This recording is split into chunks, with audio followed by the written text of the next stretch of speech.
Brittany. So, um, yeah, I actually changed my room. It's situated differently than before, and honestly, I like it better this way only because it feels a little bit more uh cozy, and yeah, I just like it better, and I really like how it turned out. So, if you want to see a little sneak peek of a room tour, I will do that in a short video. So, yeah, and of course, the TV is no longer there where it used to be. It is now here um, on the coffee table right in front of me. So that's great, and I love that. And in case you see that, yes, I have the dark chocolate Lindor chocolates, and it's just so good. I like trying all the flavors. But anyway, I know I'm getting a little off topic, but today I'll be doing a movie review and I'll be reviewing The Lion King. So, The Lion King was released in theaters on June 15th, 1994, directed by Roger Allers, Rob Minkoff, and we get this great cast. Oh man, I don't know if I can name everybody here, but I'll do my best. Jonathan Taylor Thomas, James Earl Jones, um, Matthew Broderick, Rowan Atkinson, Whoopi Goldberg, um, Mariah, Mariah Kelly, hope I said that right, um, Jeremy Irons, oh man, I almost forgot, and Nathan Lane, and all these other, and along with the rest of the cast as well, and great cast, by the way, and music composed by Hans Zimmer. And of course, as we all know, that The Lion King is very similar to Hamlet. And by the way, I actually love the story of Hamlet. I do. So I would say when I grew up on The Lion King quite young, I didn't know anything about Shakespeare at the time, or the plays he wrote, but I didn't know anything about that until when I was most likely a teen, and I was starting to get into that, and I just found it quite interesting, and just like, wow, this is great. And so, and then even knowing then, like, oh, this is similar to Hamlet. I mean, I never seen it, but I might as well even check out the movies based on the play of Hamlet as well. So, of course, we can see there's are similarities between the two. Now, although The Lion King doesn't really show everything that goes on of what does happen in Hamlet, only because I think the rating probably would have been either maybe PG-13 or rated R, and that would not have been good, because then that it would have been a whole different movie, and I don't think we would have gotten certain scenes that we got, and I think a lot of the dialogue would have changed, and maybe some of the songs that we got probably wouldn't have been in there, or maybe they would have changed into a different song. So that's just what I'm guessing, if it had went that way completely. But no, I'm just glad that they just stick with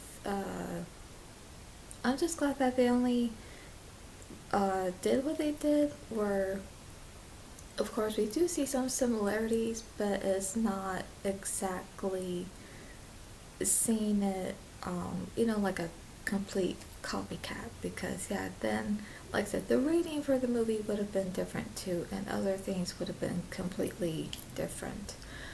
But yeah, other than that, I love this movie. And so of course, as we know, because of the story of Hamlet, that with this movie, that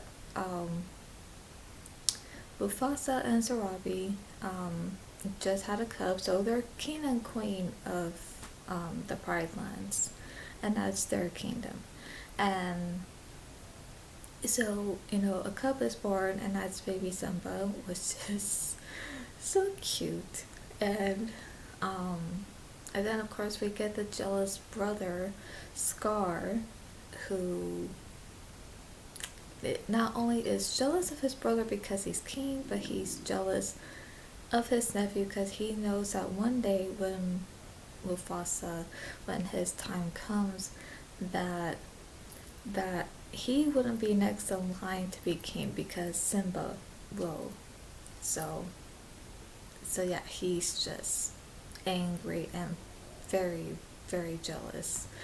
And of course, as we see that Simba, he doesn't really, when he sings the song I Just Can't Wait to Be King, he's singing it because he's just excited that one day he's going to be king, but he's not thinking the responsibilities that come with it. And then of course, he ends up in a situation where he is now in trouble. And but he ended up in that situation because Scar had set him up. And so of course, he had this plan that when this is happening, that he's gonna take that opportunity to kill his brother, and he does. He does kill his brother in cold blood. And of course, that's just a very sad, quite intense scene, and I don't like that scene of Mufasa's death. I don't. And so, of course, Scar tricks and manipulates Simba, thinking that, if it hadn't been for him, his father would be alive. So, this. I hate that. I really hate when people are like that and they trick you.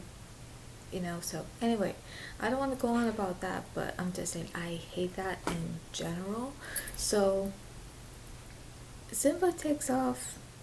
He's raised by Timon and Pumbaa, and yet he survived on his diet of insects, which is of course not quite realistic, and it's just interesting. But then of course at some point Simba and Nala do reunite. They have this moment alone together, if you know what I mean. And then he talks to his father's ghost, and then he goes back home and he stands up to Scar, puts up a fight with him, and he takes over Pride Rock, and of course Nala becomes queen, and they have a cub. Now I don't know if this cub is either Copa or Kiara, although I believe it's Copa only because it has mentioned that after the events of the first one, that Simba and Nala did had a cub, and their first cub was in fact not Kiara but Copa, and that and that one day, as Copa is, this young cub, like maybe around Simba's age, around the time of the beginning of the first movie, that he's just playing by himself, but then he comes across this mean lioness, Sira, and so when he comes across her, she is jealous, and she's like filled with rage, and something happens where she said something to him. I'm not sure what, but then she kills Copa, and it's just so sad. And so after the loss of losing their first cub, that afterwards they did had Kiara, which who we see in the sequel. So for those who don't know that, now you know. um, so yeah, and of course that is the story to The Lion King, and yeah, I just love this movie. Hang on a sec.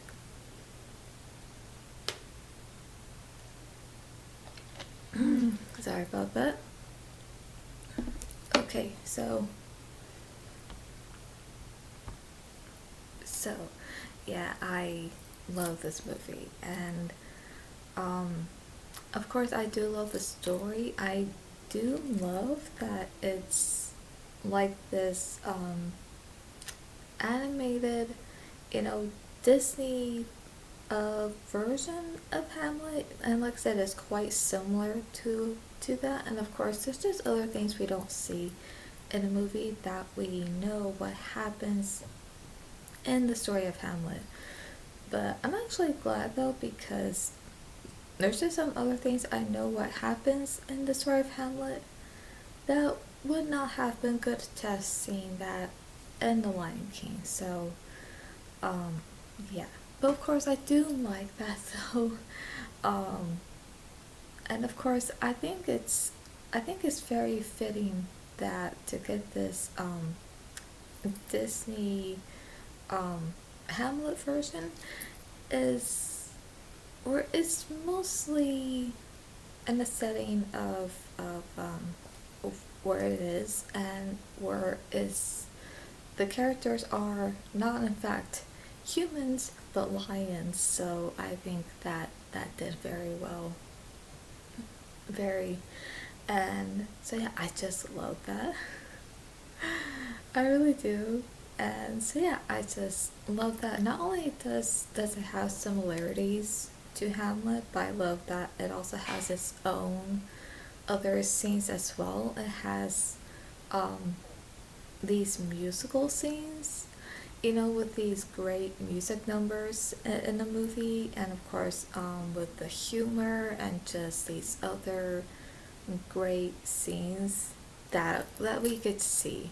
And so I love that, and I love the cast, and the whole cast is just great, and I can't picture anyone better to be the voice of Mufasa other than James Earl Jones, because he has that um, deep, strong voice, and so it just fits so well, and he did an amazing job as Mufasa, which is, I can also see why. He also did a also great job as the voice of Darth Vader for Star Wars. And so yeah, I mean, I just can't picture anyone else as Mufasa, because he just did an amazing job, because he just fit the character so well. And of course, um, you know, he just did an amazing job, and I don't think anyone could have done better, in my opinion. And I think we could all agree on that. And Nathan Lane, he was perfect for the role of Timon. With his humor and just like the way he talks and everything is just great. So yeah, I love that. It really brought out the character to life of Timon's personality. And of course, Matthew Broderick did an amazing job as adult Simba, because I can't imagine anyone else as adult Simba. Even if I tried to think of it, I can't. Sorry, I felt like I had to sneeze.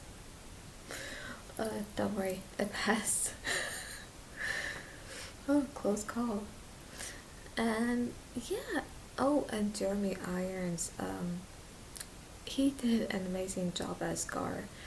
Because the way I see it, he played this very menacing, very evil lion as Scar.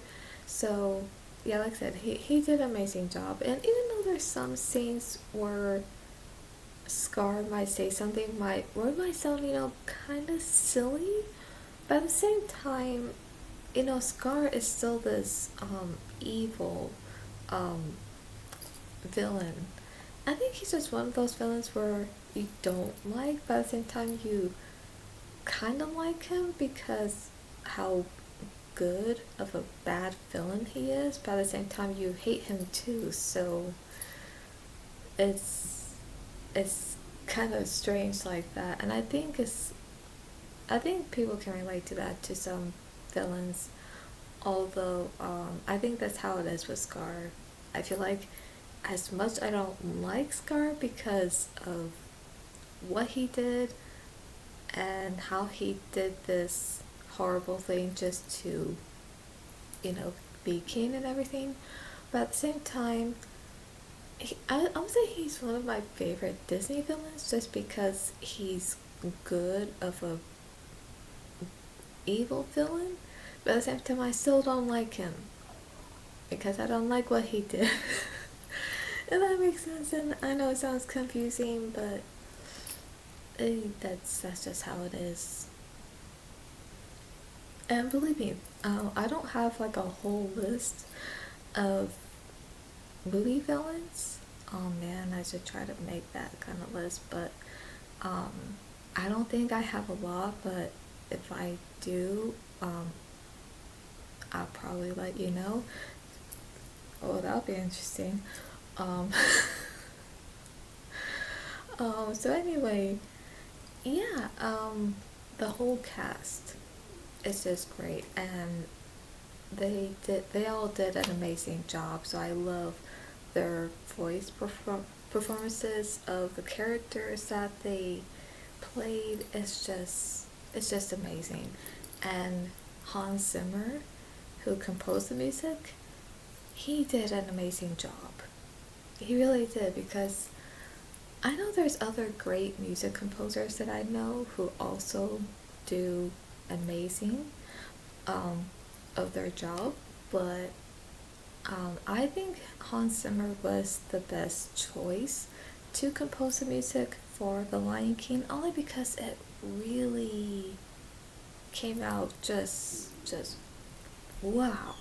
It was just mind blowing, and like the music just came out just like I said, like boom.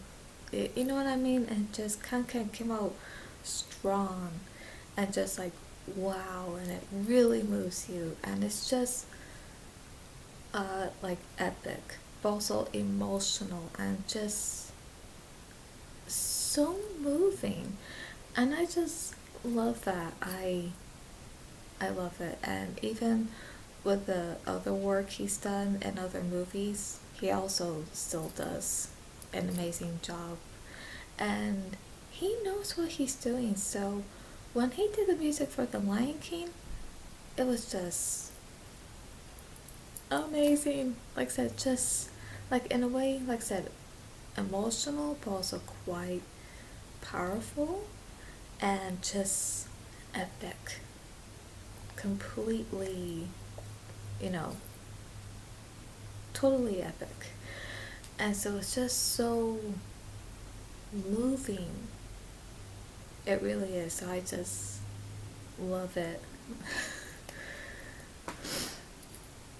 So yes, I just I love everything about The Lion King. Like I love how the animators um, did their job of bringing this movie together and animating the characters and just everything. So everyone who worked on The Lion King, bringing the movie to life with the sceneries and the colors and the songs and just everything, I love it. And yes, I just fell in love with this when I was quite little, and I just watched this over and over again. And of course, the songs were written by Tim Rice and Elton John, and Elton John sings the songs for The Lion King, and I love it. I love all the songs, but I think my favorite ones would be Circle of Life and Can You Feel the Love Tonight by Elton John, and I just love those songs. So anyway, that's my review on The Lion King. So yes, I love everything about The Lion King. It's actually one of my favorite Disney movies. I would say it's at the top. It is. It's at the top.